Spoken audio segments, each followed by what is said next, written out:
Can humans really succeed in migrating to Mars, 55 million kilometers away? Is Mars truly the future of humanity, or could it be a home from our distant past? Could there really be a super advanced civilization on Mars with technology far beyond Earth's? Hi everyone, welcome to the World in 10 Minutes series. Today, let's talk about migrating to Mars. Before his death, Stephen Hawking once predicted that humanity might migrate to Mars within 50 years. Elon Musk's company SpaceX has also been dedicated to developing a Mars migration project. It almost feels like living on Mars is just around the corner for humans. But can we really survive on Mars? Let's first look at the major challenges humans must overcome to migrate there. Challenge 1. Distance. First, let's introduce Mars a little. We know there are 8 planets in the solar system. It used to be 9, but Pluto got dropped. Among them, Mars is actually the closest to Earth. At their closest point, Earth and Mars are about 55 million kilometers apart. Even unmanned spacecraft take months to reach Mars. For example, Mariner 4 took 228 days to reach Mars. Mariner 6 was faster. It took 115 days. Viking 1 took 304 days. The Curiosity rover took 250 days. So, even though Mars is relatively close, getting there is still no easy task. Challenge 2. Temperature. Mars has an average surface temperature of minus 63 degrees Celsius. Its day and night temperature swings are extreme. At noon, during a rare summer on Mars, temperatures can rise to 35 degrees Celsius, similar to summer on Earth. But at night in winter on Mars's northern hemisphere, temperatures can drop below minus 100 degrees Celsius. We know that around minus 200 degrees Celsius is close to absolute zero. So temperatures below minus 100 degrees Celsius are uninhabitable for humans. Even metals can become brittle and shatter. If we ever make it to Mars, we'd likely have to build underground cities to escape the extreme cold on the surface. Challenge 3. Oxygen. Next is the oxygen issue. A resting adult typically uses about 250 milliliters of oxygen per minute, which adds up to roughly 360 liters a day.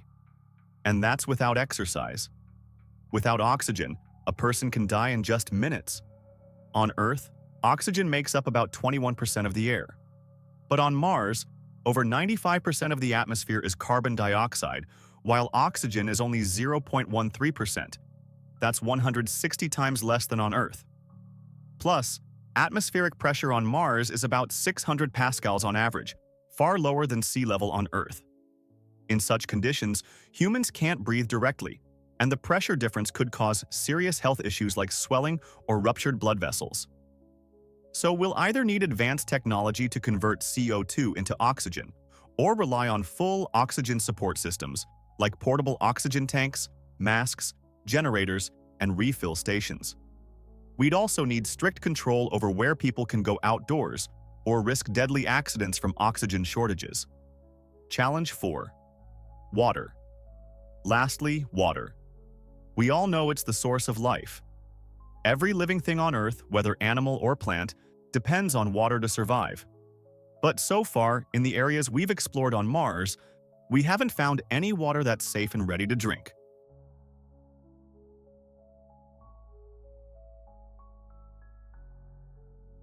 Currently, only water ice has been discovered on Mars. But if we want to extract and use water from this ice, we'll face a host of technical challenges. For example, we'll need to develop highly efficient purification and filtration technologies. Solving the water problem is essential for survival. Either we find a way to transport water from Earth to Mars efficiently, or we find a way to extract and purify the water ice on Mars to make it safe for drinking. And that's just the basic drinking water for survival. If we ever dream of using water for agriculture, or even building attractions like man-made beaches, similar to the artificial sea in Dubai, well, that's nearly unthinkable at this stage. Challenge 5. Cost. All the difficulties we've mentioned so far are ultimately tied to money. Whether it's technological development, building spacecraft, or Martian infrastructure, they all require enormous funding. This isn't something a single country can handle. it would require a global collaboration. Take NASA, for example.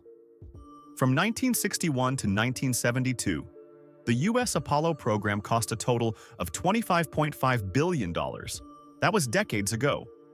If we adjust for today's GDP, it would be equivalent to around $800 billion.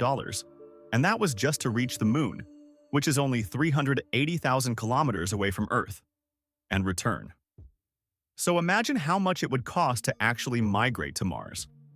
We're probably looking at tens or even hundreds of trillions of dollars, a truly astronomical number. So with so many problems and such massive costs, is it really worth going to Mars? Well, there are indeed some hidden, immense values behind Mars migration that are worth exploring.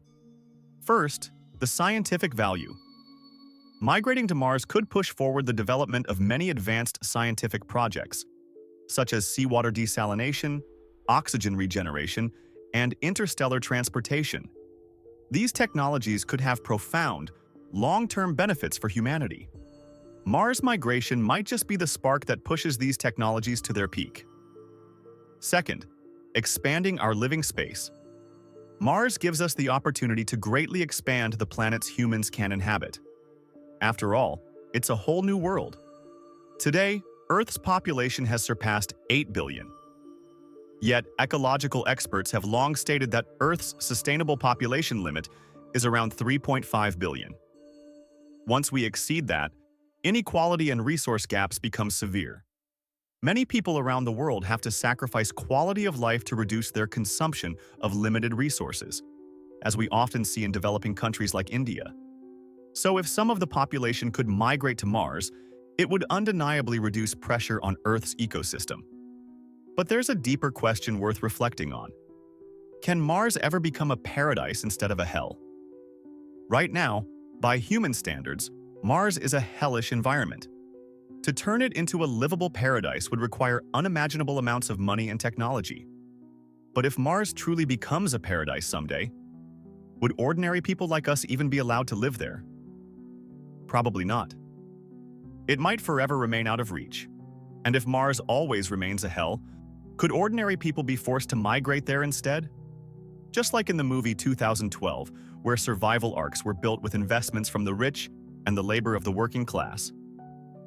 Yet when the time came, the ordinary people were heartlessly left behind. Finally, Mars migration has a hidden spiritual benefit. It could represent a major leap in the evolution of human civilization. Some may say that sounds abstract, but it's not. Think of the Universe 25 experiment. It showed that when a species reaches a certain point of development, it can begin to decline behaviorally and socially, a sort of collapse. To avoid this downfall, a species must always have new survival goals. It's like herbivores on the African savanna.